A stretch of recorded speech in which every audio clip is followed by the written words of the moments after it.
paremmalle tontille. Nyt on kiekko Lupacakilla, Boumedienne vetää ranteella ja hän tekee tämän ottelun avausmaalin. Maalintekijänä puolustaja Joseph Boumedienne, joka itsekin yllättyy siitä, että kiekko menee maaliin saakka. No ihan varmasti, että luistelemaan poikittain. Nyt lähtee Renner liikkeelle, laita on auki, Filppula tulee sieltä vahvasti ja nyt on Filppulalla paikka ja sinne menee maalintekijänä 2-0 Ilari Filppula. Se oli yllättävän helpolla nyt IFK-puolustussäpäleen. Kyllä toi trappipeli kun laukesi turhan helposti tuolta Venepainin puolelta vielä, mutta nyt täytyy sanoa, että Filppula laittaa kyllä aika loistavan tarkan vedon. Teräväisellä hieno syöttö, 2-1 Jokereilla Lahti! 3-0. Etras on voimaton, täydellinen laukaus.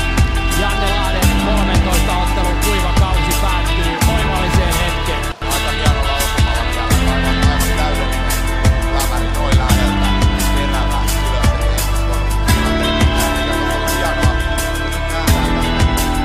Ykkönen Jani Rita tuo kiekkoa. Rita kääntää toiselle puolelle. Rita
Pyöritys päättyy osumaan ja tällä kertaa Nordlundin Kutio kohdallaan on tänään ampunut useamman kerran.